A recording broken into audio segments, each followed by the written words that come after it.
Antes de irmos para o último relato, se ainda estiver por aqui, comente o horário que está assistindo. Gosto de saber quem assiste os relatos até o final. Bem, vamos continuar.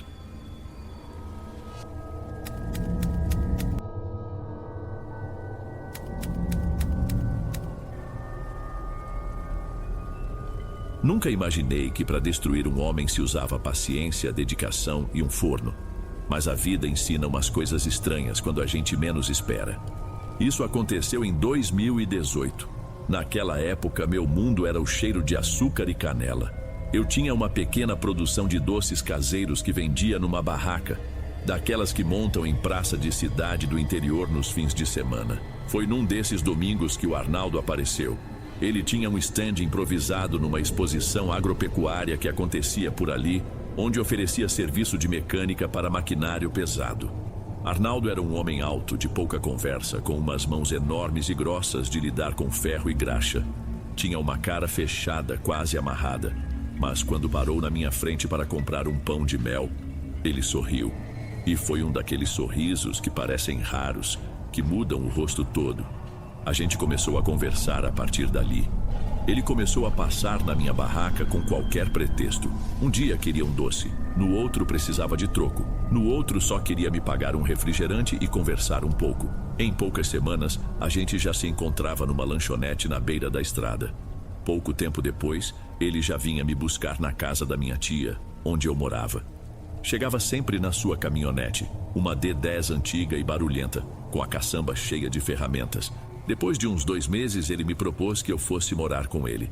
Disse que vivia sozinho, que não tinha família por perto e sua casa ficava num sítio afastado, um lugar onde teríamos nosso sossego. Eu, que estava doida para ter meu próprio canto e um recomeço, não pensei 2 vezes. A casa era mais simples do que eu imaginava. 2 cômodos com telhado de zinco e piso de cimento queimado. Mas eu não me importei.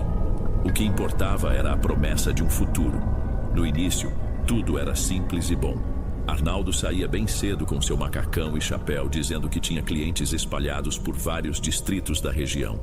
Eu ficava em casa, cuidando de uma horta que comecei e de umas poucas galinhas. À noite a gente cozinhava e depois sentava na varanda para ouvir um rádio de madeira antigo que ele tinha. O aparelho pegava mal, mas a gente conseguia sintonizar umas estações de música sertaneja raiz, com o som se misturando ao chiado. Era uma paz que eu não sentia havia muito tempo. Hoje eu sei que aquela paz era só o começo do fim. Mas a calma, eu descobriria depois, não dura para sempre. Depois de uns 6 meses daquela rotina tranquila, as coisas começaram a mudar. Foi um processo lento, quase invisível, como uma rachadura que aparece na parede e a gente só nota quando ela já tomou conta de tudo. A primeira vez foi numa quarta-feira. Arnaldo não voltou para casa. No dia seguinte, ele me ligou de um telefone fixo, dizendo que a caminhonete tinha quebrado numa estradinha de terra no meio do nada. Um lugar sem sinal de celular. A desculpa era boa, dava para engolir. Eu aceitei, porque brigar por telefone não adiantaria nada. Mas os sinais continuaram. Certa vez ele chegou com o pescoço cheio de arranhões vermelhos. Quando perguntei o que tinha acontecido, ele riu sem graça e disse que precisou se meter no meio de um matagal de espinhos para buscar uma ferramenta que tinha caído. A história era fraca, mas eu só balancei a cabeça e fui esquentar o jantar dele. Eu engoli as desculpas porque a alternativa era uma briga e o silêncio parecia menos cansativo. Logo ele passou a chegar em casa com roupas diferentes das que usou para sair. Trazia com ele um cheiro que não era o de diesel e suor. Era um perfume adocicado, um desses que vendem em catálogo. O celular, que antes ficava esquecido pela casa, virou uma extensão do corpo dele, sempre no bolso com a tela virada para baixo. Um dia, fui pegar o aparelho para ver as horas e descobri que ele tinha colocado uma senha de bloqueio. Quando eu o questionava, ele se tornava agressivo. Dizia que eu estava tentando controlar a vida dele, que não precisava me dar satisfação de cada passo que dava. E eu recuava. Mas a verdade é que, a partir dali, algo dentro de mim já não descansava mais. As noites em claro se tornaram frequentes, e o som do vento no telhado de zinco parecia alimentar a desconfiança que crescia em mim. A confirmação do que eu já sabia veio numa tarde quente de sábado. A esposa do dono de uma borracharia, que morava mais perto do centro, Parou na minha porta com a desculpa de encomendar uns doces para um aniversário. Depois de muita conversa fiada, ela me olhou com aquele tipo de pena que é quase um insulto e soltou, sem rodeios. Disse que tinha visto Arnaldo numa daquelas pousadas baratas na entrada do município. Ele estava de braços dados com uma moça muito mais jovem, de blusa curta e uma risada alta, escandalosa. Ela me contou aquilo me observando, talvez esperando um escândalo, um choro, mas eu não dei esse gosto para ela. Não senti raiva, não senti vontade de gritar.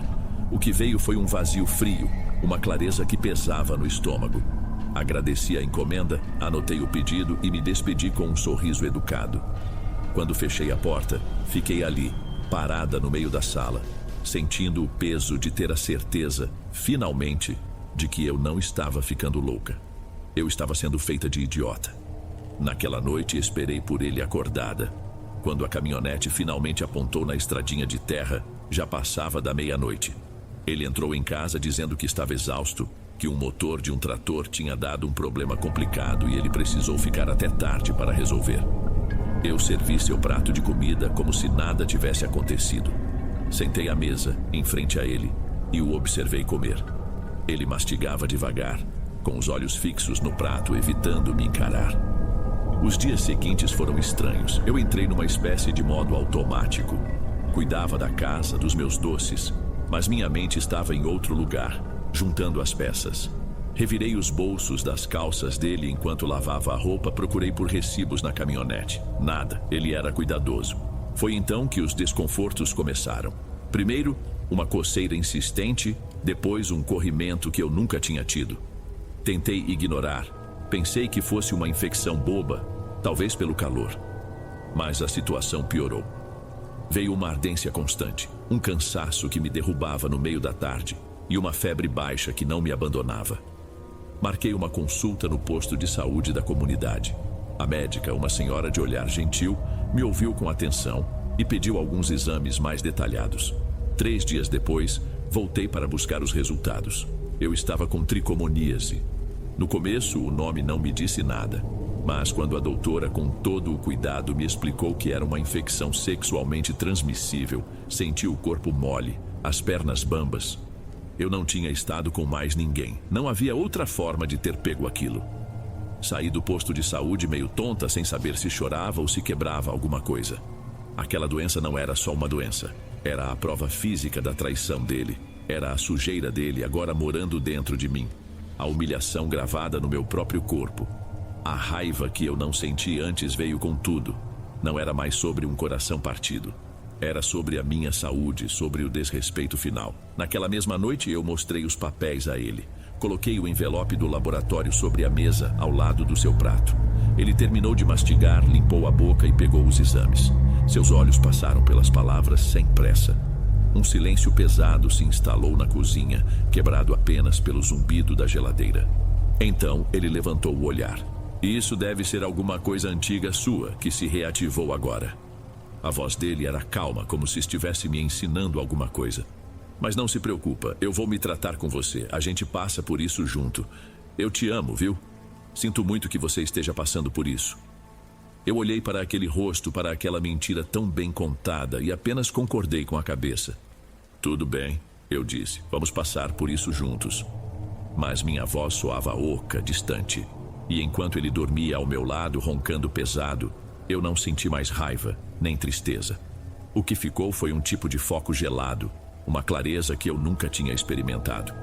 Naquele silêncio me veio uma lembrança antiga, uma história que ouvi anos atrás, sobre uma mulher chamada Dona Fátima. Diziam que ela morava num lugar afastado, numa baixada perto de um morro careca. Falavam que ela entendia de chás e rezas, mas que também resolvia outros problemas. Problemas que os homens criavam e as mulheres tinham que aguentar. Diziam que ela não fazia muitas perguntas. Na manhã seguinte, peguei o dinheiro que eu tinha guardado, uma pequena reserva para emergências, e o escondi dentro do sutiã. Fui até o ponto final do ônibus e caminhei por quase 1 hora debaixo de sol, até encontrar a estradinha de terra batida que, segundo as histórias, levava à casa dela. Era um lugar que as pessoas evitavam. A casa era de tijolo à vista, pequena, com um quintal de chão varrido. Dona Fátima apareceu na porta. Uma senhora magra, de cabelos brancos amarrados para trás e olhos muito pequenos, que pareciam analisar tudo. Eu não rodeei. Contei a história toda desde o começo. A traição, a doença, a humilhação. Minha voz saiu firme, sem um pingo de choro. Ela me ouviu sem piscar, sem dizer uma palavra. Quando terminei, ela ficou em silêncio por um instante e então falou com uma voz baixa e um pouco rouca. O que você quer, menina, é que ele pague no corpo pelo que te fez. É possível. Ela fez uma pausa, me encarando. Mas não tem volta. Depois que a gente começa, a roda gira sozinha até o fim. Eu não quero que tenha volta, respondi e minha voz não tremeu. Entreguei a ela o dinheiro. Ela o pegou e disse que era o suficiente para começar. Explicou então que precisaria de algo dele, algo pessoal. Uma peça de roupa íntima usada, fios de cabelo recentes do pente dele, um objeto que ele tocasse todos os dias. Naquela mesma noite, enquanto o som do chuveiro ecoava pela casa, fui até o cesto de roupa suja. Peguei a cueca que ele havia usado, arranquei os cabelos de sua escova e, por fim, peguei sua lâmina de barbear. A caçada tinha começado. Voltei à casa de Dona Fátima na madrugada seguinte, bem antes do dia clarear. O ar era frio e úmido. Entreguei a ela a sacola com as coisas de Arnaldo. Ela a pegou sem olhar dentro, virou-se e entrou na casa, fechando a porta atrás de si. Mandou que eu esperasse. Fiquei ali, em pé no quintal escuro, por um tempo que não acabava mais. Quando ela finalmente voltou, o céu já clareava no horizonte. Ela me estendeu um frasco de vidro escuro contendo um líquido turvo e um pequeno envelope de papel, onde se sentia um pó fino. 2 gotas na bebida dele todo dia, meia colher de chá do pó na comida mais forte, a do jantar. A voz dela era um sussurro rouco. Faça isso por 3 semanas, sem falhar um dia sequer. E não demonstre nada, apenas observe. Naquela noite preparei uma carne de panela com mandioca, um dos pratos que ele mais gostava. Meu coração estava estranhamente calmo e minhas mãos firmes. Pinguei as gotas no seu copo de suco e misturei o pó acinzentado no molho da carne. Servi o jantar como em qualquer outra noite. Ele comeu tudo, chegou a repetir, e disse que a comida estava especialmente boa, com um tempero diferente. É um tempero novo que achei para vender na feira.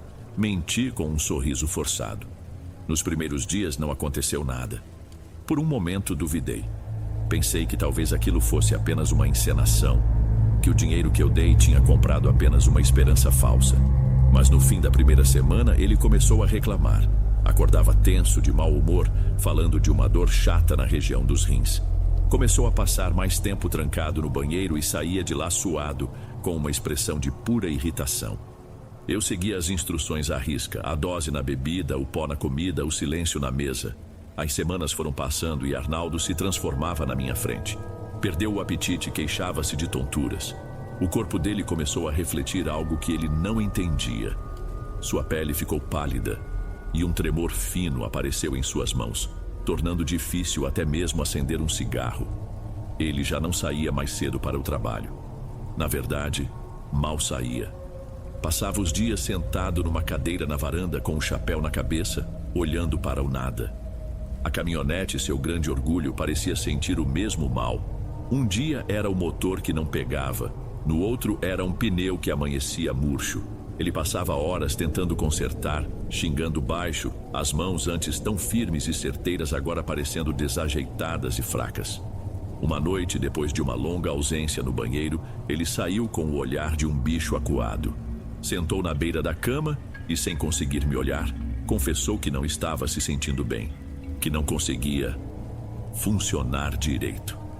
Disse que algo estava acontecendo com ele lá embaixo.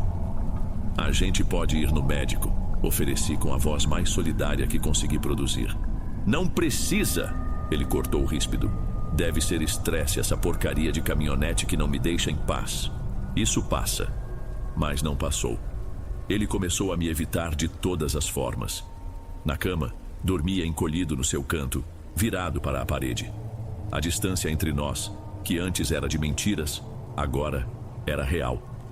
Pouco depois, a mente dele começou a dar sinais de que também estava doente. Eu o ouvia murmurando sozinho no quintal. Às vezes ele parava em frente ao espelho e ficava se encarando por longos minutos, imóvel, como se tentasse reconhecer a pessoa no reflexo. Uma noite, ele desapareceu por mais de um dia inteiro. Voltou na madrugada seguinte, com a roupa amassada e cheirando a álcool e aquele mesmo perfume doce e barato. Ele não disse nada, nem eu perguntei. Apenas entrou, foi direto para o quarto e desabou na cama. Naquele momento, eu soube. Eu imaginei que ele tinha ido procurar em outro lugar o que não achava mais nele mesmo. E que não tinha dado certo. Aquela falha pareceu quebrar ele de vez. Ele, que nunca se importou com religião, um dia anunciou que precisava ir à igreja. Voltou de lá com uma vela benta e uma garrafa com água que, segundo ele, era milagrosa. Começou a deixar uma luz acesa para dormir. Não consigo mais ficar no escuro. Ele me confessou uma noite, a voz um fiapo. Fico vendo coisas, sombras que se contorcem nos cantos, que às vezes parecem ter o seu rosto me acusando. Coisas que não deveriam estar ali. Eu apenas ouvia, lembrando do aviso de Dona Fátima. O trabalho era no corpo e no espírito. E a mente, ela disse, sempre cai primeiro. Vendo que nem reza nem água benta adiantavam, ele tentou uma última cartada. Apareceu em casa com umas flores do campo, já meio murchas, provavelmente compradas de alguém na beira da estrada. Disse que queria consertar as coisas, que queria se casar comigo. Vamos oficializar tudo no civil. Ele disse com os olhos cheios de um desespero que ele tentava disfarçar de esperança. Quero fazer a coisa certa antes que tudo se perca de vez.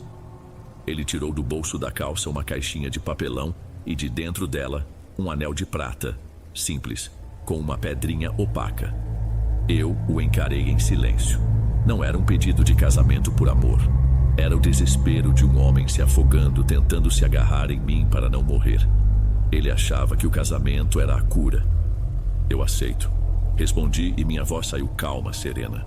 Naquela noite, para comemorar nosso noivado, preparei sua comida favorita.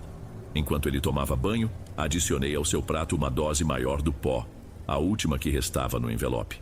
Ele comeu devagar, mastigando com dificuldade como se a comida pesasse na boca. Assim que terminou, levantou-se, foi cambaleando até o quintal e vomitou tudo atrás da casa. Ouvi o som violento da ânsia, mas não me movi da cadeira. Ele entrou de cabeça baixa e se deitou na rede da varanda, onde ficou pelos 2 dias seguintes. Um corpo vazio, um casco de homem que apenas olhava para o telhado sem ver nada. Eu mantive a rotina, cuidei da casa, preparei minhas encomendas, tudo com uma normalidade assustadora. No 3º dia, ele se levantou, veio até mim e se ajoelhou no piso de cimento queimado, os olhos marejados. Me perdoa, eu sei que errei muito, ele implorou. Mas o casamento vai mudar tudo. Eu vou ser um novo homem, você vai ver. Eu o ajudei a se levantar, afagando seu ombro. Eu sei que vai. Menti com a voz mais suave que consegui. Agora vamos organizar tudo para a nossa cerimônia. Ele sorriu, um sorriso fraco, mas aliviado. Mal sabia ele para o que estava sorrindo. Nos dias que se seguiram, Arnaldo parecia outra pessoa. Com uma energia renovada e quase maníaca, ele começou os preparativos. Seria uma cerimônia simples, apenas no civil, a ser realizada no coreto da Praça Central.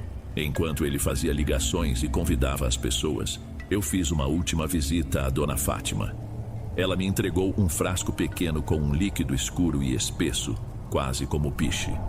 A instrução era clara. Na noite anterior ao casamento, eu deveria enrolar o frasco num pano branco, junto com uma mecha de cabelo dele e uma foto nossa, e colocar debaixo do nosso colchão. Naquela noite, enquanto Arnaldo dormia o sono tranquilo da esperança, eu executei o último passo. Deslizei o pequeno pacote para debaixo da cama, sem fazer o menor ruído. Deitei ao seu lado, mas não o toquei. Apenas esperei o amanhecer.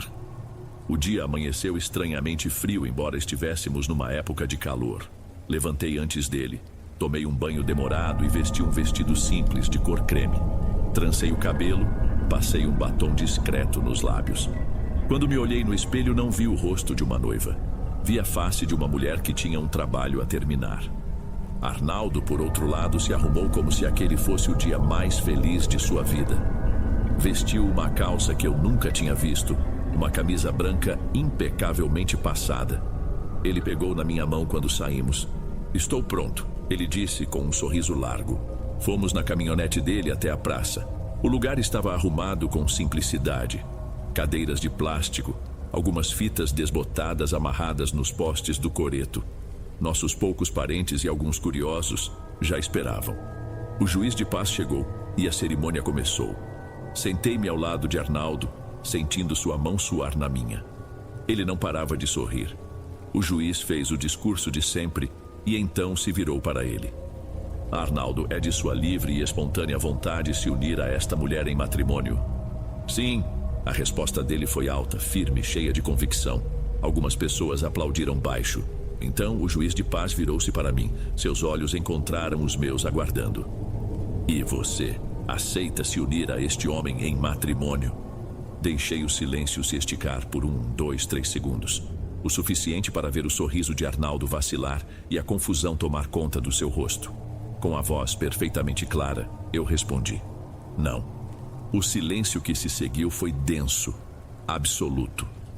Antes que qualquer um pudesse reagir, abri a bolsa que estava em meu colo e tirei de dentro uma pasta de plástico. Sem levantar a voz, comecei a falar. Disse que não poderia me casar com um homem que mentiu, que me traiu e que, acima de tudo, me desrespeitou ao ponto de me deixar doente. Abri a pasta e mostrei a todos o resultado do exame médico. Ninguém me interrompeu. Meus pais, sentados na primeira fila, me olhavam com firmeza. Eu já tinha contado tudo a eles. A tia de Arnaldo levou as mãos à boca, em choque. Arnaldo tentou se levantar, balbuciou meu nome, mas eu o cortei. "Hoje é o seu dia de escutar, Arnaldo", eu disse olhando no fundo dos seus olhos. "Todas essas pessoas que você enganou, fazendo-as acreditar que você era um homem de bem, agora sabem quem você realmente é." Levantei-me, guardei os papéis e me virei. Caminhei para fora da praça sem olhar para trás. Ouvi o murmúrio começar, o som de cadeiras se arrastando. Do outro lado da rua, meu irmão me esperava com o carro já ligado. Entrei, bati a porta e nós partimos, deixando para trás o homem que eu tinha acabado de destruir na frente de todo mundo. Naquela tarde, meu irmão me ajudou a buscar o que era meu lá no sítio. A casa estava vazia, silenciosa e com um ar de abandono. Arnaldo não estava lá. Juntei minhas roupas, meus utensílios de confeitaria, tudo em caixas. Não senti nostalgia, nem tristeza. Apenas a pressa de apagar aquele lugar da minha vida. No dia seguinte, ele apareceu na frente da casa dos meus pais. Esbravejava, batia com os punhos no portão de ferro, gritando meu nome com uma voz que misturava ódio e súplica. Meu pai saiu na varanda e o encarou em silêncio. Logo depois, meu irmão apareceu ao seu lado, segurando um pesado cabo de enxada. Nenhum dos dois disse uma palavra. Apenas o olharam, deixando claro que ali ele não entrava mais. Mandaram que ele fosse embora. Arnaldo gritou mais, chorou, amaldiçoou. Por fim, entrou em sua caminhonete e saiu cantando pneu, sumindo numa nuvem de poeira. Ele tentou me contatar por semanas, mensagens de números que eu não conhecia. No começo eram acusações e insultos. Depois, o tom mudou para o de um homem desesperado, implorando perdão. Numa das últimas mensagens que recebi antes de trocar de número, ele escreveu a frase que, para mim, foi o ponto final. "Eu não consigo mais com ninguém. Meu corpo me trai quando não estou com você." Ali eu soube. O trabalho de Dona Fátima estava completo. Eu recomecei, mudei de cidade, consegui um emprego numa padaria maior e aluguei um quartinho nos fundos da casa de uma senhora. Foi nesse emprego que conheci o Kaique.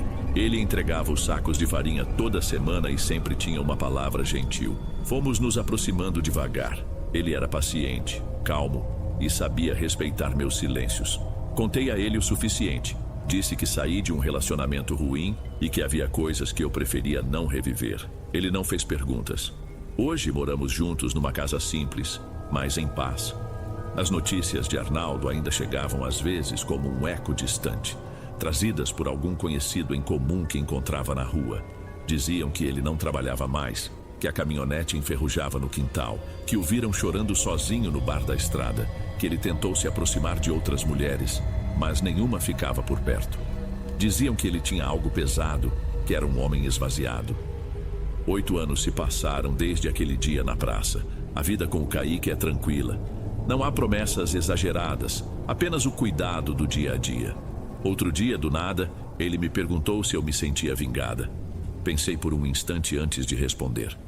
Não, eu não queria vingança, eu queria equilíbrio. Eu só queria voltar a dormir em paz. Outro dia, aqui em casa, Kaique reclamou de uma dor de cabeça. Corri até a gaveta, peguei um comprimido e um copo d'água para ele.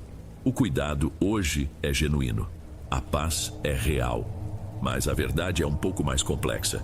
Às vezes, de noite, sozinha, eu me lembro da frieza que sentia ao dosar sua comida, da determinação no meu rosto refletida no espelho. Não sinto remorso, não mesmo. Mas sei que uma parte de mim, uma parte que eu não conhecia, foi despertada naquela cozinha com aquele pó cinzento na ponta da colher. E essa parte nunca mais voltou a dormir. Eu não sei se o mal que fiz foi do tamanho do mal que me fizeram. Só sei de uma coisa. Hoje eu deito a cabeça no travesseiro e durmo a noite inteira. E tenho a mais absoluta certeza de que ele não.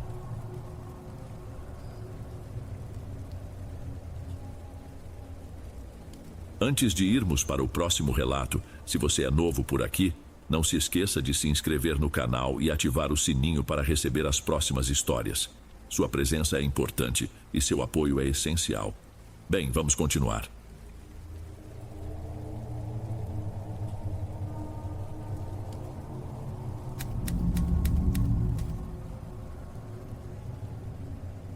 A gente nunca acha que vai acontecer com a gente.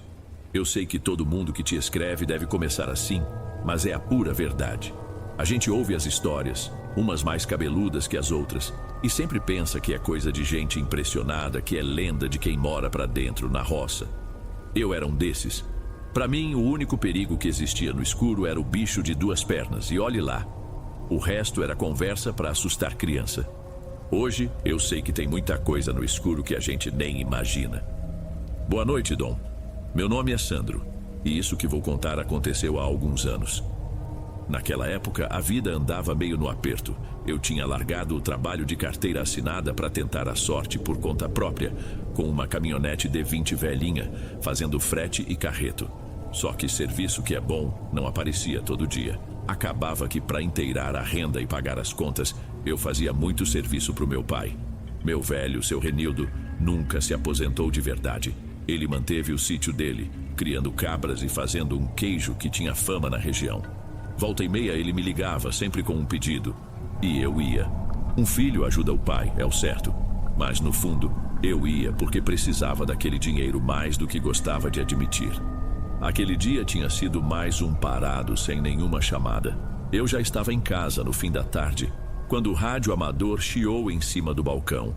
Era a única forma de falar com meu pai no sítio, porque sinal de celular ali nunca pegou. A voz dele soou metalizada, como sempre.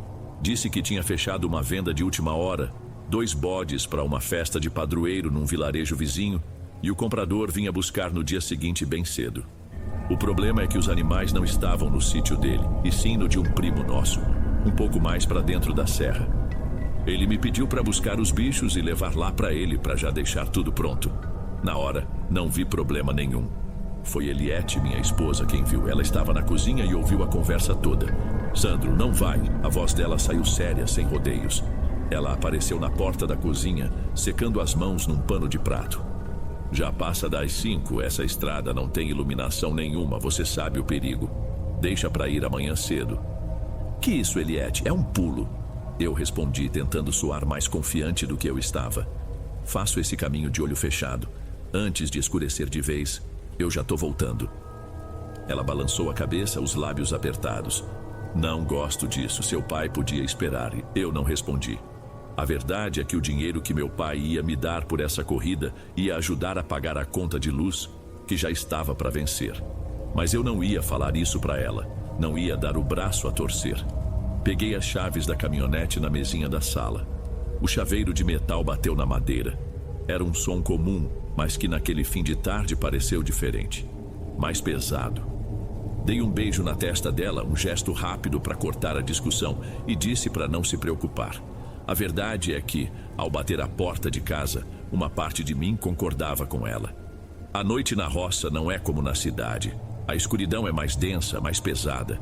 Engoli em seco e entrei na minha D20. O motor a diesel custou a pegar, soltando uma fumaça escura que vi pelo retrovisor. Era o som do meu ganha-pão, mas naquele momento pareceu o som de uma má decisão. Os primeiros quilômetros foram em asfalto remendado, passando pelas últimas casas do bairro. As luzes das janelas, aqueles pontos amarelos, iam ficando para trás. Logo, a única luz era a dos meus próprios faróis, que já não eram lá grande coisa. Quando entrei na estrada de terra, a caminhonete começou a sacolejar.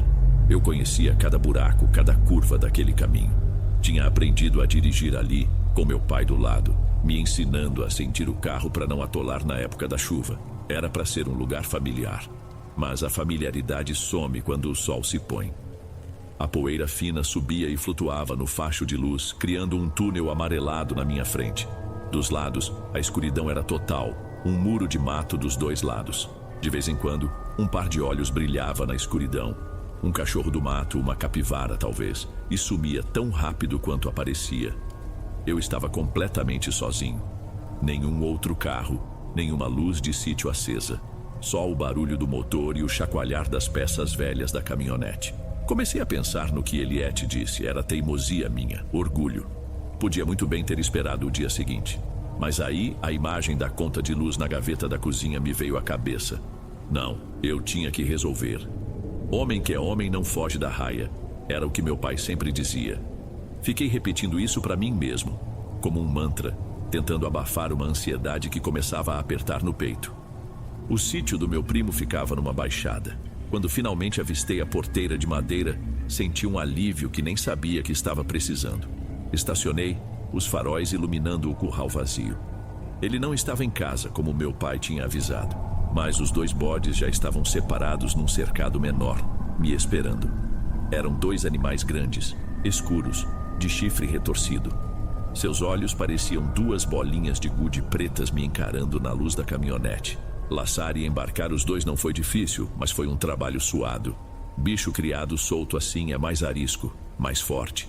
Empurrei um de cada vez pela rampa improvisada, o cheiro forte de pelo e poeira enchendo meu nariz. Amarrei as cordas nos ganchos da carroceria, garantindo que tivessem espaço para se mexer um pouco, mas não o suficiente para se machucarem ou pularem.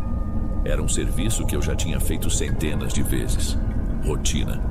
Fechei a tampa da caçamba, bati com a mão para tirar a poeira da calça e entrei na caminhonete de novo. A cabine pareceu ainda mais escura e apertada. Girei a chave e o motor pegou, os faróis varrendo o curral vazio mais uma vez antes de eu engatar a ré e começar a manobra para voltar para a estrada. Agora era só refazer o caminho até o sítio do meu pai. Missão quase cumprida. Eu não tinha andado nem 5 minutos na estrada de terra quando começou. Um barulho vindo da carroceria. Primeiro, uma pancada seca, depois outra e mais outra. Eram batidas ritmadas, fortes, que pareciam acompanhar o balanço da caminhonete. Um barulho surdo de metal, que vibrou na lataria e chegou até mim no banco do motorista. Meu primeiro pensamento foi de pura irritação. Ah, não, resmunguei sozinho, apertando o volante. Um dos bodes devia ter se soltado e estava dando coice na lateral da caçamba. Se continuasse assim, ia amassar a lataria ou pior, o bicho podia se quebrar todo. Pisei no freio com mais força do que o necessário, fazendo a D20 parar no meio do nada, levantando uma nuvem de poeira que logo foi engolida pela escuridão. Deixei o motor ligado e o farol alto aceso. O barulho parou no mesmo instante. Peguei a lanterna no porta-luvas, daquelas de pilha já meio fraca. Desci e andei até a traseira, o feixe de luz amarelado tremendo na minha mão. Apontei a luz para dentro da caçamba. Os dois bodes estavam lá, parados, meio agitados, ofegantes, mas bem amarrados, exatamente como eu tinha deixado. Eles me olharam, os olhos refletindo a luz da lanterna. Nenhum coice, nenhuma corda solta. Fiquei confuso. Iluminei todo o assoalho da carroceria, os cantos, as amarras. Nada. Tudo no lugar. Foi quando a luz da lanterna passou por um dos ganchos de metal e eu vi. A ponta de uma das cordas que eu usei estava comprida demais. Com o balanço da caminhonete, ela estava chicoteando a lataria. O nó grosso na ponta, duro como pedra, era o que estava fazendo aquele barulhão todo. Senti um alívio imediato, seguido por uma pontada de vergonha por ter me assustado. Viram só? Não era nada. Falei baixo para os animais, mais para mim do que para eles. Prendi a ponta da corda num outro gancho, deixando-a bem esticada. Bati na lateral da caminhonete com a mão. Silêncio. Problema resolvido. Voltei para a cabine me sentindo um idiota, mas também o dono da razão. Estava vendo só? Perigo. O único perigo ali era eu perder a paciência com um nó mal dado. Liguei o rádio do carro, um modelo antigo que só pegava AM. Deixei numa estação qualquer com uma música sertaneja chiada. O som preencheu o silêncio e eu acelerei. Agora sim, certo de que o resto da viagem seria tranquilo. A música que saía dos alto-falantes era uma daquelas antigas que meu pai gostava de ouvir. Por um instante, eu me senti mais calmo. Era só mais uma noite, mais um frete. O ar na cabine estava abafado, com cheiro de poeira e diesel. Abaixei um pouco o vidro e o vento frio da noite entrou, limpando o ar. Faltava pouco agora. Eu já conseguia ver, bem ao longe, a curva do rio, que significava que eu estava a uns 20 minutos do sítio do meu velho. Foi nesse momento de tranquilidade que tudo aconteceu. Não foi um barulho ritmado como o da corda. Foi uma pancada só, violenta e rápida. Primeiro, um tranco seco na traseira da caminhonete, como se algo muito pesado tivesse se chocado contra a tampa. Imediatamente depois, ouvi um som que não consigo tirar da cabeça. O som de alguma coisa pesada caindo no chão de terra do lado de fora do carro. Meu pé afundou no freio por puro instinto. Os pneus cantaram na terra e a D20 parou de lado, atravessada no meio da estrada. O motor morreu. A música chiada do rádio se calou. Fez um silêncio total. Um silêncio que chegava a doer no ouvido. A única coisa que eu ouvia era minha própria respiração, rápida e curta. E um som baixo, um tipo de bufo assustado vindo da caçamba. Dessa vez não era a irritação que eu sentia, era uma coisa fria, um pressentimento duro na boca do estômago. O que poderia ter feito um barulho daqueles? Um pedaço do carro que caiu? Impossível, o baque foi no chão, não no metal. Desci da caminhonete devagar. Meus movimentos pareciam lentos, como se eu estivesse me movendo debaixo d'água. A lanterna ainda estava na minha mão. Apontei o facho de luz para o chão ao lado da carroceria. Não vi nada, só a terra remexida onde os pneus tinham derrapado. Andei até a traseira, o coração batendo descompassado no peito. A tampa estava fechada, o trinco no lugar. Nada parecia fora do normal. Levantei a lanterna, iluminando o interior da caçamba. E foi aí que eu perdi o ar. Só havia um bode. O outro, um dos maiores, tinha simplesmente desaparecido. Fiquei parado, tentando processar a informação. Olhei de novo, varrendo cada canto da carroceria com a luz fraca. Não tinha erro. Só um animal estava lá, encolhido no canto mais distante da cabine. Ele tremia, as orelhas baixas, e não tirava os olhos de mim. Meu olhar correu para a corda. A corda que prendia o bode que sumiu ainda estava lá, amarrada no gancho. Mas ela não estava desatada. Estava partida, rompida num ponto no meio do caminho, com as fibras desfiadas como se uma força absurda a tivesse estourado. Aquilo não fazia sentido nenhum. Uma corda daquelas não se parte assim, não com um puxão de um bicho, por mais forte que ele fosse. Passei a mão pela corda partida. As fibras estavam eriçadas como um cabo de aço que se rompe sob uma pressão absurda. Minha mente se recusava a aceitar. Um bode não faz isso. Nenhum bicho daquele tamanho faria. Minha primeira reação, um impulso primitivo, foi correr de volta para a cabine, trancar a porta e acelerar até o asfalto, até a primeira luz de poste que eu encontrasse. Deixar o bode para trás, o dinheiro, tudo. Mas a imagem do meu pai me travou. O animal era caro, a encomenda era importante. Como eu ia explicar aquilo? Que um bode de 80 quilos simplesmente sumiu da caçamba de uma caminhonete em movimento? Ele ia achar que eu bebi, que dormi no volante e o bicho fugiu. A vergonha me deu uma dose de coragem estúpida. Eu tinha que, no mínimo, procurar. Fiquei parado no meio da estrada escura, forçando os ouvidos. O silêncio era tão completo que eu podia ouvir o zumbido do meu próprio sangue. Foi então que eu escutei. Um som minúsculo, quase imperceptível. O tilintar de um sino. Vinha de dentro da mata à minha direita. Era o sininho que o bicho levava amarrado no pescoço. Não estava longe. O alívio foi como um copo de água fria. Ele estava ali perto, assustado, mas perto. Ô, bichinho, vem. Fiz o som que a gente faz para chamar animal, um estalo com a língua, esperando que ele respondesse ou aparecesse na beira do mato. O sino tocou de novo. um pouco mais nítido. Respirei fundo, juntei o que me restava de lógica e entrei na escuridão. O feixe da lanterna era a única coisa que me separava do breu total. O chão era um tapete de folhas secas e galhos que estalavam sob minhas botas, cada passo um anúncio da minha presença. O cheiro de umidade e de mato podre era forte. Vem, diacho, aparece. Eu sussurrava mais para me encorajar do que para o bicho. O sino tocava de vez em quando, me guiando. Eu andava devagar, com um cuidado que eu nunca tive na vida. Meus olhos iam do chão, procurando por cobras para as árvores ao redor, procurando a silhueta do animal. A cada passo eu tinha mais certeza de que não estava sozinho. Sentia um arrepio na nuca, a impressão de que o mato inteiro estava prendendo a respiração. E então o som mudou. Entre um tilintar e outro do sino houve outra coisa, um som baixo, gutural. Tentava ser o balido de um bode, mas saía errado, arrastado, como se viesse do fundo de um poço. Era um som molhado, rouco, que não pertencia a nenhum animal que eu conhecia. Parei na mesma hora. Eu travei na hora. Aquilo não era um bode. O que quer que estivesse fazendo aquele barulho não era o meu animal. O instinto gritou para que eu desse meia volta e corresse sem olhar para trás. Mas a curiosidade, a mesma curiosidade estúpida que me fez entrar ali, me manteve preso no lugar. O som do sino e o balido grotesco vieram de novo, agora bem mais perto, logo atrás de uma moita densa de samambaias e galhos retorcidos. Estava a poucos metros. Meu corpo todo se tensionou. Ergui a lanterna, a mão tremendo tanto que o facho de luz dançava sobre as folhas. Dei um passo, empurrando um galho com a mão livre. A luz da lanterna encontrou o que estava ali. A primeira coisa que a luz pegou foi o branco do pelo do bode. Ele estava caído de lado, as pernas esticadas de um jeito esquisito.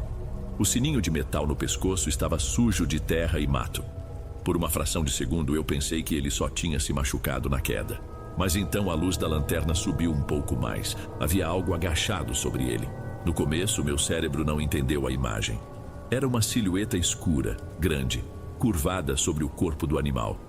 Minha primeira impressão foi que era um homem. Talvez um ladrão. Alguém que tivesse provocado a queda para roubar o bicho. Mas essa lógica se desfez no instante seguinte. Vi os braços. Eram braços de homem, largos e musculosos, mas cobertos por um pelo escuro e grosso, como o de um bicho do mato.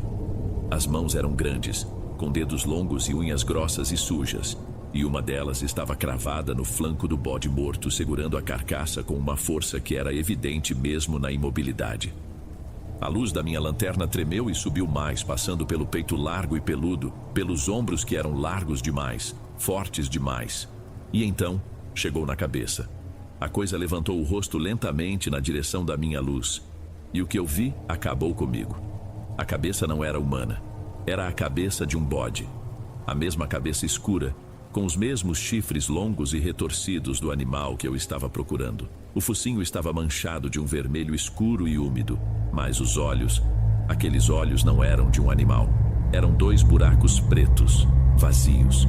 Parecia que não tinha fundo, não tinham brilho, não refletiam minha lanterna. E eles olhavam diretamente para mim. Não houve um grito. O som morreu na minha garganta, um chiado seco. Meu corpo inteiro se desconectou do meu cérebro. Eu via aquilo, mas uma parte de mim insistia que era impossível. Era uma máscara, uma fantasia. Mas o jeito como a pele do pescoço se unia aos ombros de homem, o jeito como os músculos se moviam sob o pelo, era real. Era uma coisa viva. A criatura soltou o corpo do bode. O som do bicho caindo de volta no chão foi um baque fofo, quase inaudível. E então, aquele som gutural, aquele balido falso e nojento, saiu da garganta daquilo de novo. Mas dessa vez foi baixo, quase um rosnado, e foi direcionado a mim. Um som de reconhecimento. Senti minhas pernas fraquejarem. O ar não entrava mais nos meus pulmões. Tudo ao meu redor, a mata, os sons, o cheiro, desapareceu. Só existia aquela figura, aquele pesadelo em pé na minha frente. E então ela começou a se levantar. Não se ergueu como um animal de 4. Ela se apoiou numa das mãos e depois se firmou sobre 2 pés. Como um homem. Foi se erguendo devagar, sem pressa. E eu vi que era alta, muito mais alta do que eu. A cabeça de bode no corpo de homem, agora de pé, me encarando no meio da mata escura. Aquele movimento quebrou o feitiço. O instinto falou mais alto. Não houve pensamento, não houve decisão. Eu me virei e corri. Eu saí correndo no escuro. Eu não via para onde ia, apenas corria na direção geral de onde lembrava estar a estrada. Galhos finos chicoteavam meu rosto e meus braços, ardendo como navalhas. Meus pés se enroscavam em raízes e cipós e eu tropecei várias vezes, quase caindo, mas o pânico me mantinha em pé. O ar entrava queimando nos meus pulmões.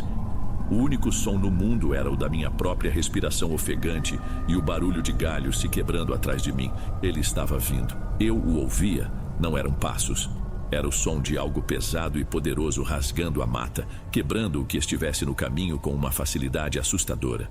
Um som que dizia que o mato não era um obstáculo para ele. Era o seu lar. Foi então que eu senti. Uma mão se fechou em volta do meu tornozelo.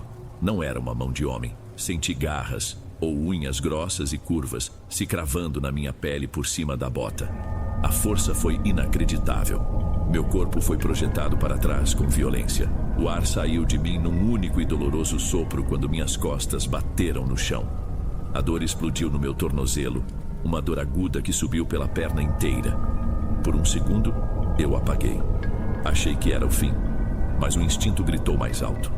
Virei de bruços, me arrastando na terra e nas folhas, usando as mãos para me puxar para frente. A coisa me deu outro puxão, um arranco que raspou meu peito e minha barriga no chão pedregoso. Gritei, um som abafado de dor e desespero. Com a outra perna, comecei a chutar para trás, sem mira, apenas chutando o vazio, a escuridão. Meu calcanhar acertou algo com um som surdo e úmido. Não sei se causei dor ou apenas surpresa, mas a pressão no meu tornozelo afrouxou por um instante. Foi o suficiente. Puxei minha perna com toda a força que me restava e me coloquei de pé. Não sei como. A dor era imensa, mas o medo era maior. Corri de novo, mancando, o corpo todo gritando. Eu não olhei para trás. Não ousei. Meus olhos estavam fixos num ponto à frente, numa claridade difusa que se filtrava por entre as árvores. A estrada, a luz dos faróis da minha caminhonete. Agarrei-me àquela visão como um náufrago se agarra a um pedaço de madeira. Quando finalmente saí do mato e pisei na terra batida, quase caí de novo. Me lancei na direção da porta do motorista, a mão procurando a maçaneta, os dedos desajeitados e trêmulos. Abri a porta de uma vez e me joguei para dentro da cabine, batendo a porta com uma força que fez o vidro tremer. Tranquei as duas portas, afundando os pinos com o polegar. Fiquei ali, curvado sobre o volante, tentando puxar o ar. Meu peito subia e descia com violência, mas parecia que o oxigênio não chegava. Minhas mãos tremiam tanto que não conseguiam segurar as chaves direito. Elas caíram no assoalho. Tive que me abaixar, meus dedos batendo no metal, desajeitados, até conseguir pegá-las de novo. A primeira tentativa de colocar a chave na ignição falhou. A segunda também. Na terceira, ela finalmente entrou. Girei. O motor chorou, mas pegou. O som da D20 roncando nunca tinha sido tão bom. Pisei no acelerador sem pensar, cantando o pneu na terra e jogando a caminhonete para a frente, na direção de casa. Eu não olhava para trás, não diretamente, mas meus olhos não conseguiam sair do retrovisor. A cada buraco, a cada solavanco, eu esperava ver aquela silhueta escura correndo atrás de mim, ganhando terreno com passadas impossíveis. A escuridão lá fora parecia viva, cheia de dentes. Depois de alguns minutos de puro pânico, a adrenalina começou a baixar, e no lugar veio uma paranoia, um calafrio. Meu olhar se fixou no pequeno vidro que dava para a caçamba. O bode que sobrou estava lá, parado, em pé no meio da carroceria, sem se mexer apesar do balanço da caminhonete. Sua cabeça estava erguida e ele parecia olhar diretamente para mim através do vidro. Seus olhos, na pouca luz, pareciam não refletir nada. Eram como dois pontos de escuridão. Me passou uma ideia horrível pela cabeça. E se ele não fosse só um bode? E se aquela coisa lá atrás pudesse mudar? Ou se o bicho que estava ali comigo fosse outro disfarçado? Por um instante, jurei ter ouvido um som vindo da caçamba por cima do barulho do motor. Um som baixo, gutural, quase um rosnado. Sacudi a cabeça, dizendo a mim mesmo que era o vento, mas meu pé hesitou no acelerador. O suor escorria frio pela minha testa. Cada metro daquela viagem de volta foi uma tortura. Eu estava preso numa caixa de metal com algo que de repente eu não tinha mais certeza do que era. Quando finalmente vi as primeiras luzes amareladas de umas poucas casas na beira da estrada, um soluço de alívio escapou do meu peito. Eu nem pensei em ir para o sítio do meu pai. Passei direto pela entrada, ignorando o plano, o favor e o dinheiro. Eu só queria chegar em casa. Estacionei na frente do meu portão de qualquer jeito, com a caminhonete torta na rua. Desliguei o motor e o silêncio voltou. Mas agora era diferente. Era um silêncio meu, dentro do meu carro, na minha rua. Fiquei ali por um longo tempo, talvez minutos, talvez mais, apenas olhando para a porta da minha casa. Quando finalmente desci, minhas pernas mal me sustentavam. A dor no tornozelo latejava. Abri o portão e entrei, deixando-o aberto. Eliette deve ter ouvido o barulho, porque a luz da sala se acendeu e ela apareceu na porta. A expressão dela mudou de sono para confusão e depois para puro espanto. Eu devia estar uma visão terrível, sujo de terra, a camisa rasgada, o rosto e os braços arranhados e sangrando. "Sandro, o que aconteceu? Você sofreu um acidente?" Ela correu na minha direção, me amparando. Eu não consegui responder direito. As palavras não saíam. O bode, ele... Foi tudo que eu consegui gaguejar, apontando para a caminhonete. Ela me sentou numa cadeira na varanda e foi buscar água. Eu tremia da cabeça aos pés. Contei tudo para ela, pedaço por pedaço. A história saía confusa, atropelada pelo pânico que voltava em ondas. Ela me ouviu em silêncio, o rosto pálido segurando a minha mão.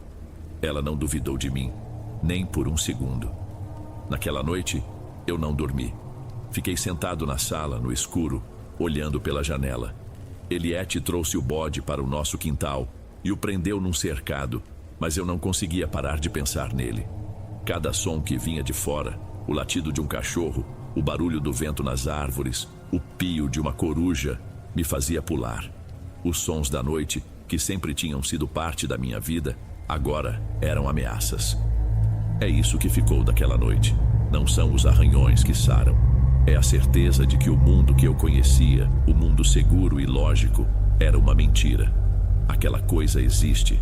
Ela está lá fora, na escuridão, e ela me viu.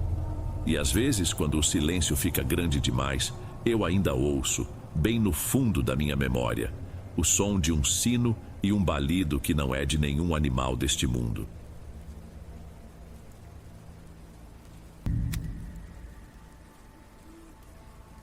Boa noite, Dom. Meu nome é Roberto. Quando isso aconteceu, lá por 2017, a vida tinha dado uma apertada daquelas. Minha esposa, a Juliana, tinha perdido o emprego e as contas começaram a se acumular num ritmo que dava um nó na garganta só de pensar. Foi por isso que eu agarrei com tudo o serviço de fazer a ronda noturna num condomínio fechado aqui da região. Não era nada formal, com empresa e uniforme. Era um acordo direto com a associação de moradores. Eles contribuíam com uma caixinha mensal e eu, junto com outro colega, passava a madrugada inteira circulando numa Honda 150 para garantir que tudo ficasse em ordem. O lugar era a própria tranquilidade.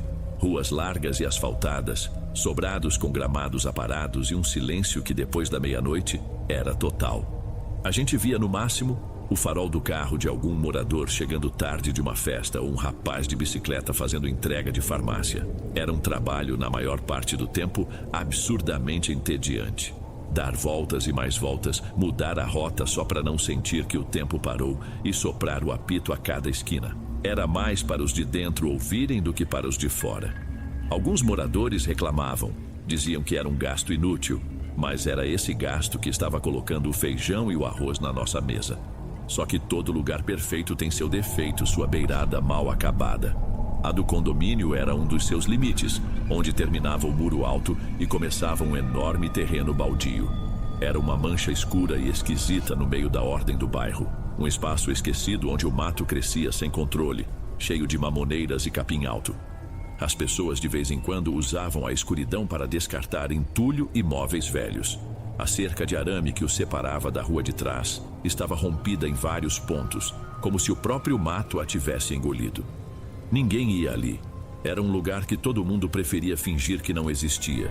E eu estava nesse grupo. Meu trabalho era cuidar do que estava do lado de dentro do muro. Aquele matagal era literalmente problema dos outros. Pelo menos era o que eu insistia em dizer a mim mesmo. Meu colega de ronda era o Cícero, um senhor já na casa dos seus 50 e tantos anos, que fazia aquele serviço há mais tempo do que eu conseguia contar. Ele era o oposto de mim. Enquanto eu era calado e só queria terminar a noite, Cícero era falador, conhecia cada morador pelo nome e tinha uma teoria para cada barulho ou luz acesa fora de hora. E ele tinha uma cisma, uma implicância quase doentia com o tal terreno. Lembro de uma noite, umas 2 semanas antes do que aconteceu. A gente estava parado perto do portão, tomando um café de garrafa antes de cada um pegar um lado do condomínio. Ele olhou por cima do meu ombro na direção da escuridão do matagal e balançou a cabeça. Fica longe dali, moleque. A fala veio do nada. Eu olhei para ele sem entender. Longe de onde, Cícero? Do terreno? Eu nem chego perto. É bom mesmo. Ele deu um gole no café, o olhar ainda fixo no escuro. Aquele lugar não presta.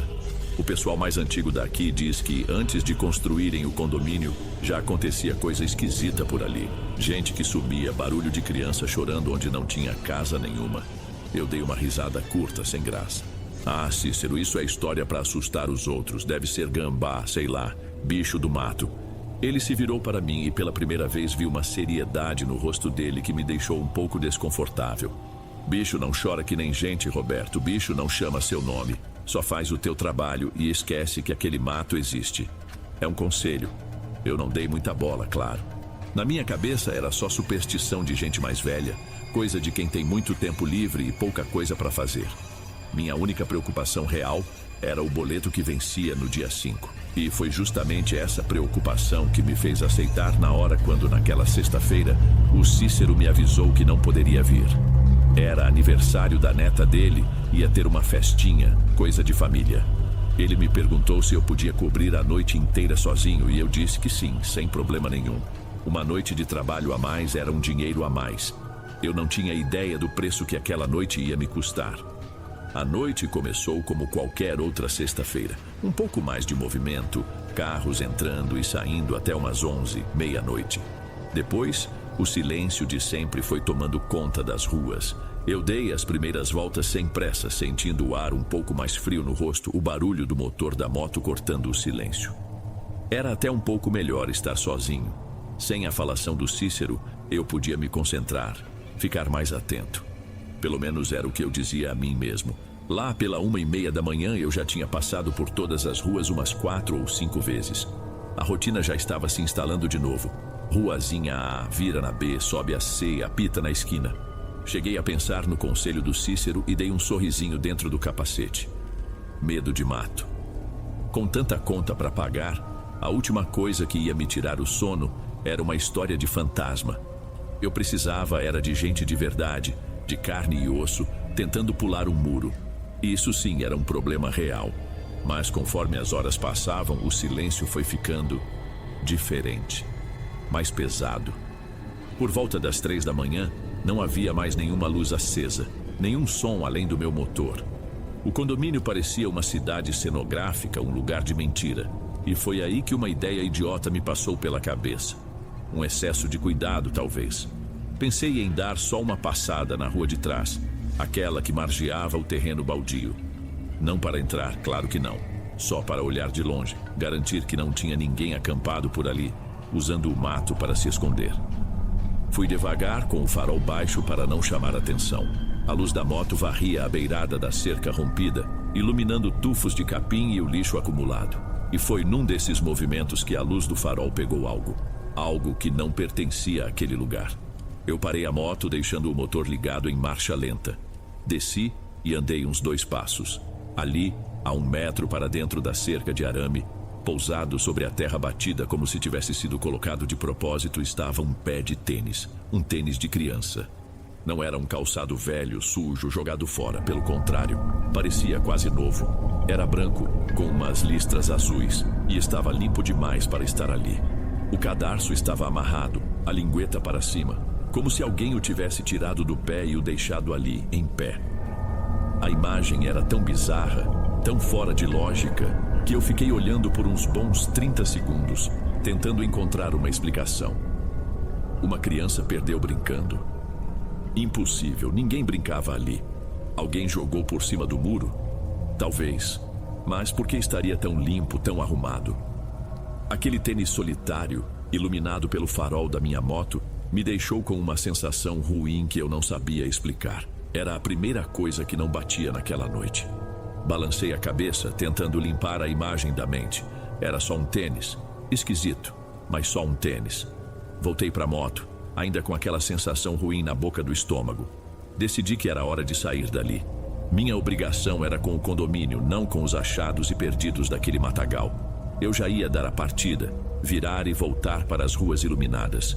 Mas foi aí que eu vi um movimento, bem sutil, uns 20 metros para dentro do terreno, onde a luz do farol já não chegava com força.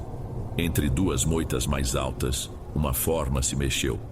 Era pequena, baixa. Na hora eu liguei as coisas. Era uma criança. A imagem do tênis limpo piscou na minha cabeça. Fazia um sentido terrível. A criança perdeu o tênis e voltou para procurar. Ou estava ali o tempo todo, parada, me observando da escuridão. Meu primeiro impulso não foi medo. Foi uma preocupação misturada com um sentimento de não é possível. O que uma criança fazia ali, sozinha, às 3 e pouco da manhã? Olhei em volta para as ruas vazias, procurando um carro, um adulto, qualquer coisa. Nada. Era só eu e aquela pequena silhueta imóvel. E então, tão rápido quanto apareceu, ela se retraiu. Não correu. Simplesmente recuou para o escuro até subir. Foi aí que eu me decidi. Eu não podia ir embora. Não com a possibilidade de ter uma criança perdida ali dentro. Se acontecesse alguma coisa com ela, eu nunca me perdoaria. Engoli em seco, o gosto do café de horas atrás voltando amargo na minha boca. Girei a chave e desliguei a moto. O silêncio que caiu em seguida foi imediato e pesado. Os grilos, que antes eram só um som de fundo, agora pareciam gritar dentro da minha cabeça. Deixei a moto com o farol aceso apontado para a entrada improvisada na cerca. Cada passo que eu dava na terra fofa parecia fazer um barulho enorme. Parei bem na borda do mato, no limite entre o asfalto e o caos. Respirei fundo e tentei fazer minha voz sair o mais calma possível. A voz que a gente usa para não assustar um bicho ou uma criança. Ei, tá tudo bem? Minha voz saiu fraca, abafada pela escuridão. Não precisa ter medo. Eu sou o vigia, só quero ajudar. Esperei. O único som era o vento balançando as folhas mais altas. Nenhuma resposta. Só o silêncio e a escuridão à minha frente, que agora parecia ter engolido uma criança inteira. O silêncio se esticou por quase 1 minuto e eu já estava prestes a me convencer de que tinha imaginado tudo. Que era o cansaço, a solidão da madrugada. Eu ia me virar, voltar para a segurança da moto e esquecer o tênis, a sombra, tudo. Mas então a figura apareceu de novo. Desta vez, um pouco mais perto, bem no limite onde a luz do farol começava a se enfraquecer. Estava meio agachada, de costas para mim, como se procurasse algo no chão. A postura era estranha, os ombros tensos, a cabeça baixa demais. Algo dentro de mim, uma mistura de teimosia e um senso de dever estúpido, me empurrou para a frente. Eu precisava ter certeza. Dei 2 passos para dentro da cerca, sentindo os galhos secos estalarem sob meus pés. Minha intenção ainda era ajudar. Talvez a criança tivesse caído, se machucado. Você se machucou? Perguntei, a voz um pouco mais trêmula do que eu gostaria. Foi nesse momento que o cheiro me atingiu. Veio de repente um sopro de ar podre que fez meu estômago revirar na hora. Era um cheiro horrível, denso. Tinha algo de carne estragada, de bicho morto deixado no sol por dias, mas misturado com um fundo adocicado, um perfume de flor apodrecida que era ainda mais enjoativo. Levei a gola da jaqueta ao nariz instintivamente. Nenhuma criança cheirava assim. Nada que estivesse vivo e bem cheirava daquele jeito. Senti um medo gelado subir pela espinha. Mesmo assim, aquela parte idiota de mim, a que precisava de respostas, me fez dar mais um passo. Eu estava perto o suficiente para ver que a criança tinha um cabelo muito preto, liso e comprido caindo sobre o rosto e as costas. "Menino!" comecei a dizer e foi aí que eu ouvi. Veio da figura agachada. Um som baixo, gutural, um rosnado.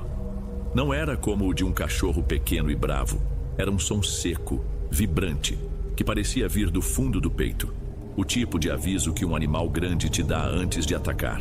Um som que não pertencia de jeito nenhum a uma forma tão pequena. Aquilo foi o estalo final. O cheiro, o rosnado, as peças se encaixaram de um jeito monstruoso.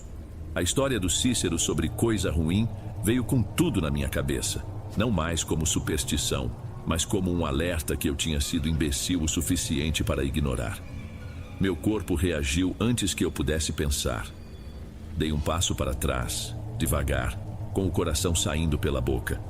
O instinto de sobrevivência gritava para que eu virasse e corresse como um louco, mas o medo de dar as costas para aquilo me manteve preso no lugar.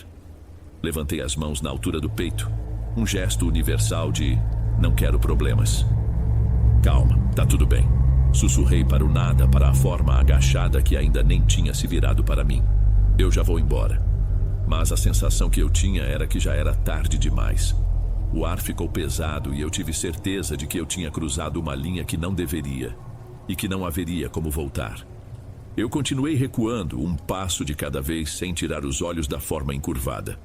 Meu pé pisou num galho seco e o estalo fez um barulho enorme no silêncio. Foi o que bastou. A cabeça da criatura se ergueu de uma vez. Ela não se virou lentamente. Ela simplesmente parou. E eu senti. Não sei explicar como, mas eu senti que ela ia atacar. Eu me preparei para correr, mas não houve tempo. Num instante, a coisa estava agachada a uns 10 metros de mim, no outro não estava mais. E no instante seguinte senti o impacto nas minhas costas. Foi como ser atingido por um saco de cimento. Um peso pequeno, mas incrivelmente denso e forte, me agarrou pela cintura, me desequilibrando. 2 braços finos me envolveram com uma força absurda e mãos pequenas e geladas cravaram os dedos no tecido da minha jaqueta e da minha camisa. Senti um cabelo comprido e úmido roçar na minha nuca e o cheiro podre me envolveu, entrando pelo meu nariz, pela minha boca, me sufocando. E então veio o som, bem junto ao meu ouvido. Não era um rosnado desta vez. Era um chiado baixo, um balbucio que tentava imitar uma risada de criança, mas saía distorcido, gutural, como o de algo aprendendo a rir pela primeira vez. O pânico tomou conta de tudo. Gritei, um som que nem parecia meu, e comecei a me debater. Tentei arrancar os braços dela de mim, mas era como tentar dobrar barras de ferro. O corpo dela tremia contra o meu, ou talvez fosse eu que tremia tanto que parecia que o mundo inteiro estava vibrando. E então, senti uma pontada aguda que rasgava na lateral da minha barriga. Uma dor quente, como se dentes estivessem perfurando minha pele e músculo. A dor foi tão intensa que minhas pernas fraquejaram. Tropecei para trás, caindo para fora do limite do mato e entrando no facho de luz da moto. A dor me deu uma força que eu não sabia que tinha. Agarrei um dos braços da criatura e puxei com tudo, usando todo o meu peso. Consegui afastá-la um pouco e, num movimento de puro desespero, a empurrei com as 2 mãos, com toda a força que me restava. Ela caiu no asfalto, mas não como uma pessoa cairia. Não rolou, não bateu com um som surdo. Aterrissou sentada de um jeito ágil e silencioso e ficou ali, me encarando sob a luz forte do farol. E foi aí que eu vi seu rosto. Eu juro que o que eu vi vai me assombrar até o meu último dia. O rosto tinha o formato do de uma criança, mas era uma coisa horrível. A pele era de um branco acinzentado, esticada sobre os ossos. O cabelo preto encebado caía em mechas sobre a testa. A boca estava aberta, um buraco negro e imóvel de onde escorria um líquido escuro e espesso, manchando seu queixo. Mas os olhos eram a pior parte. Eram 2 buracos completamente negros.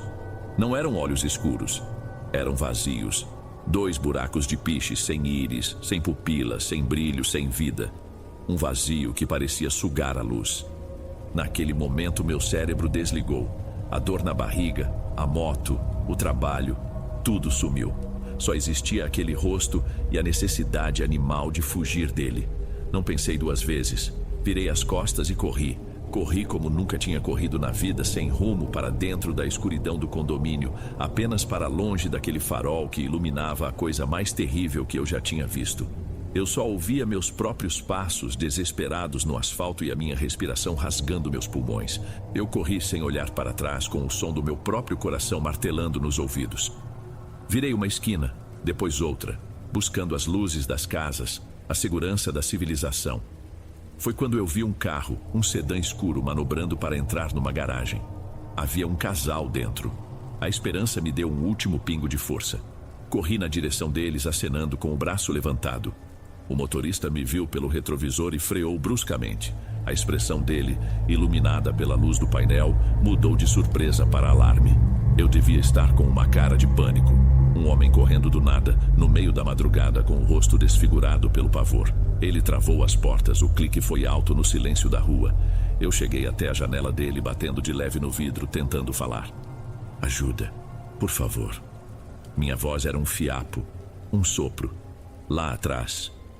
O homem baixou o vidro só uma frestinha, o suficiente para a voz dele passar. O que foi, rapaz? Você tá bem? O que aconteceu? Eu apontei para a escuridão de onde eu tinha vindo. Uma criança. Ela... As palavras não se formavam. Minha cabeça estava uma bagunça de imagens. O rosto, os olhos negros, o cheiro. Como eu podia explicar aquilo? Foi aí que eu senti uma umidade quente escorrendo pela minha cintura. Baixei o olhar.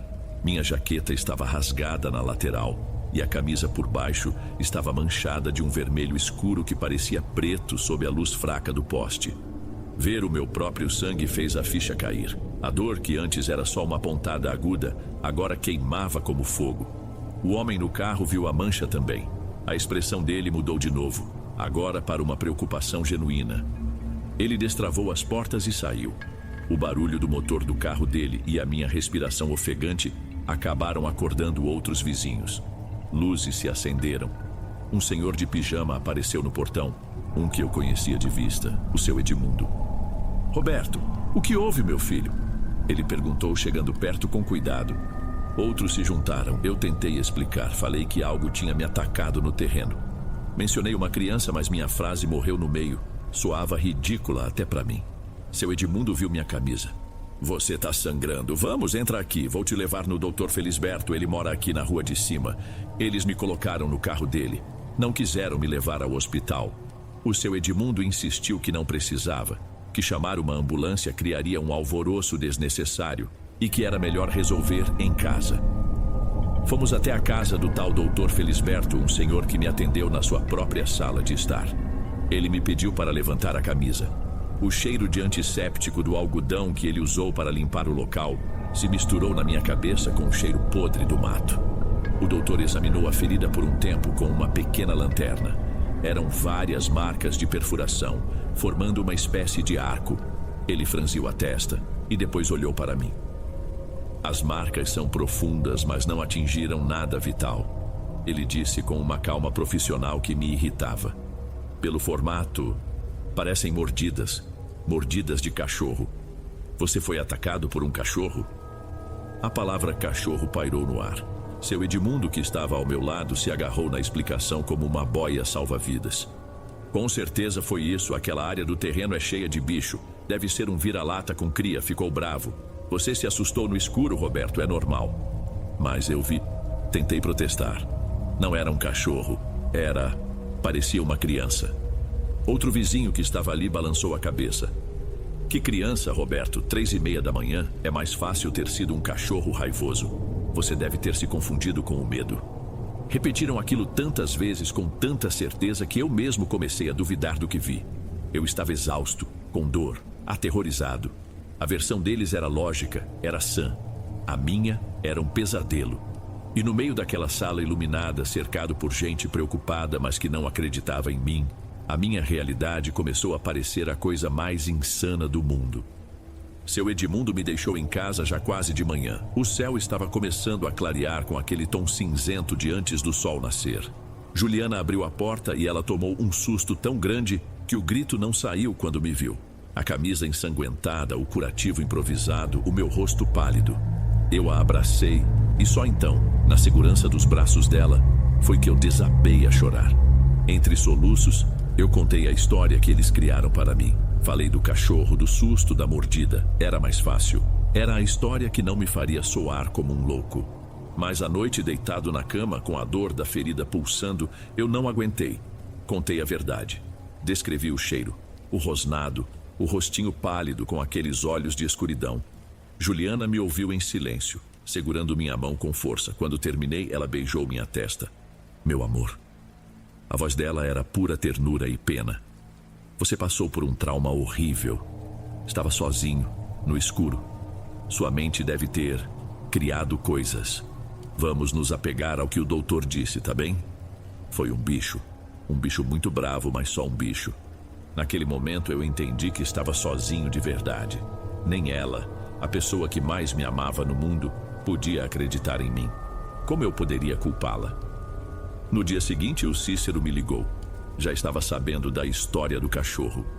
Ele foi até o local. Disse que minha moto estava lá, caída de lado, com a chave na ignição e o farol apagado. A bateria tinha morrido. Ele andou pelo terreno. Procurou por pegadas, por sangue, por qualquer coisa. Não achou nada. Nem mesmo o tênis de criança. Era como se a noite anterior nunca tivesse existido. A terra estava intacta. O mato, silencioso. A única prova de tudo era o meu corpo ferido. Eu pedi as contas daquele trabalho na mesma semana. Nunca mais passei por aquela rua, nem de dia. A ferida levou semanas para fechar. E a conversa sobre o assunto em casa foi morrendo aos poucos. Por um tempo eu mesmo tentei me forçar a acreditar na versão deles. Seria tão mais simples. Eu teria sido só um cara azarado que trombou com um cachorro raivoso. Mas então, vinha a noite. E no silêncio do quarto eu fechava os olhos e via aquele rosto, os buracos negros me encarando. Eu sentia o aperto gelado na minha cintura e ouvia aquela risada chiada no meu ouvido. Hoje, mais de 7 anos depois, o terreno nem existe mais. Construíram um prédio de apartamentos ali. Tudo limpo, iluminado. A vida seguiu para todo mundo. Para mim também na superfície. Mas a cicatriz continua aqui. Às vezes, quando estou trocando de roupa, eu passo o dedo sobre a pele repuxada e lisa. Ela não dói mais, mas ela me lembra. Ela é a minha prova contra a lógica de todo mundo. Eles têm a história deles, a que faz sentido. E eu tenho a minha. E tenho a cicatriz para garantir que eu nunca, jamais, a confunda com um pesadelo.